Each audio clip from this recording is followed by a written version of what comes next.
Hey guys, welcome back to my channel. I am Ricardo and I'm an international student studying in Canada. If you're new here, take a moment to smash that like button, share, comment, and subscribe.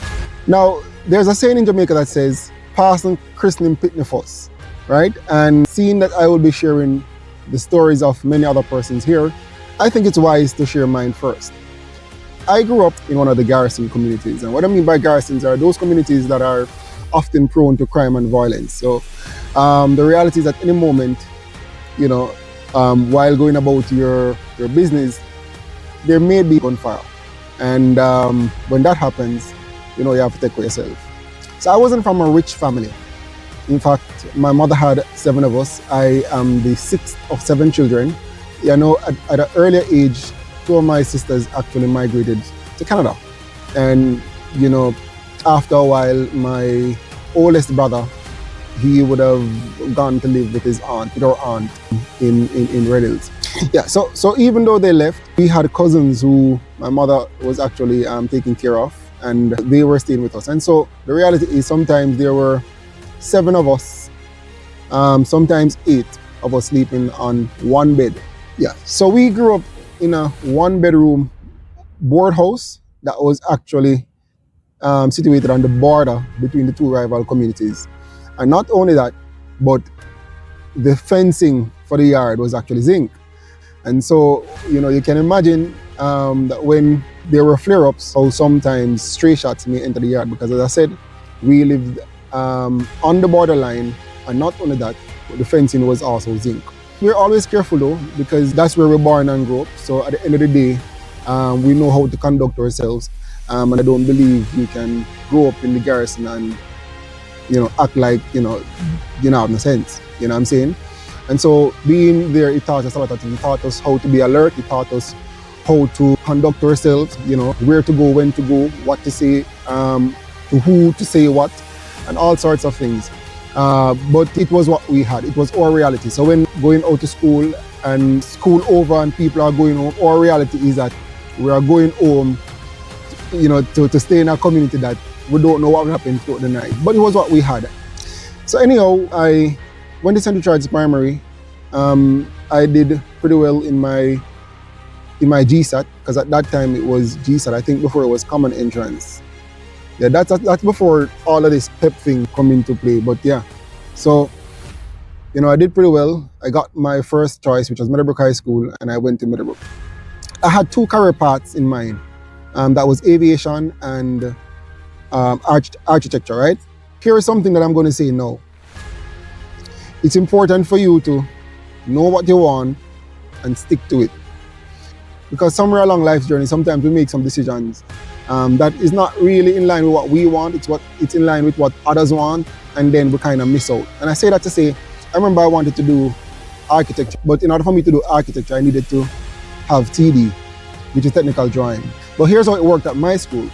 So in order for you to select the subjects that you're going to do for CXC, the teachers need to sign off on it. And so I remember when I went, because I think there's a meeting, and when we went to the meeting, my religious education teacher, may her soul rest in peace now, she died the other day. But I remember when she saw my mother, because I was doing well in her subject, she basically said that once I selected her subject, then I wouldn't have to worry about she recommending me for it to doing CXC. Now, to be honest, I wasn't really thinking about doing religious education, but then at the same time, it's about having that subject that you don't have to really worry about, right? Being recommended for. And so I chose religious education and dropped TD.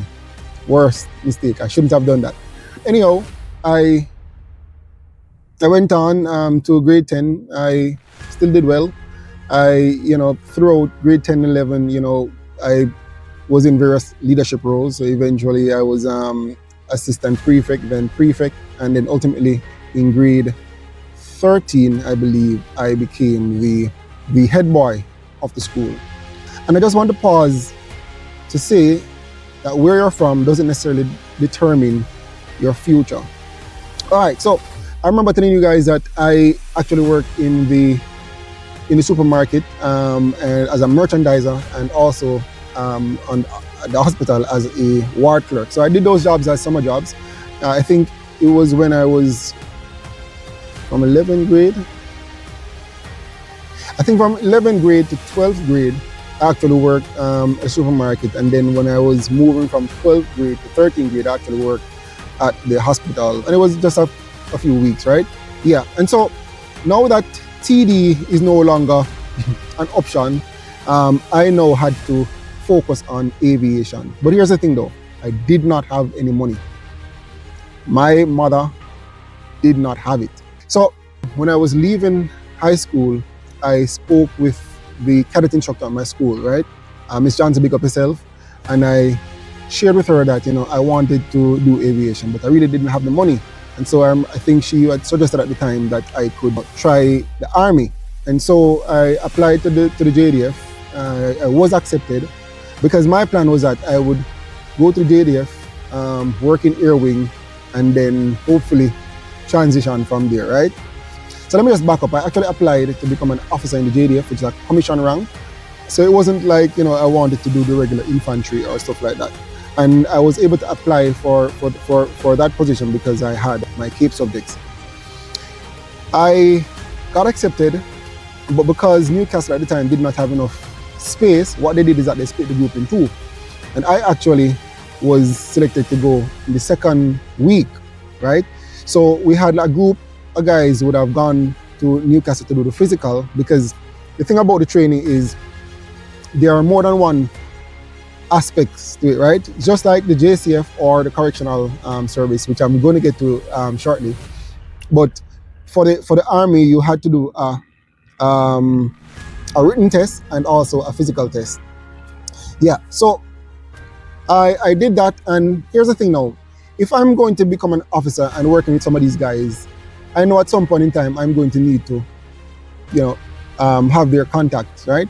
And so what I did was that I decided I was going to get two other persons' numbers, the persons who were going the week before I actually went up there. Because I wanted to know what the training was like. I wanted to prepare myself. I didn't want to go up there and embarrass myself because I was not the fittest, still not fit, but I'm working on that. Yeah, so there were 24 of us. So 12 persons went in the first week and 12 in the second week. I was a part of the 12 that actually went in the second week. I got their numbers, and throughout the week, because I think they went up there, if my memory served me right, it was from Tuesday to Wednesday, and then they came back Friday or something of the sort. But I got the numbers, and I would text them at night to ask them what's happening, how's the training and stuff like that. And persons, they were basically letting me know what are some of the things that they do, right? Now here's the thing about that though. I remember one of the guys said to me that one of the activities that they had to do was to basically pick a word from a berry that had several different words, and they were given like 2 minutes to prepare and then to do a 3-minute presentation. Now, the reality is that you can pick anything and go up there and talk foolishness, but if you talk foolishness, I'm not sure how much that would actually help you, right?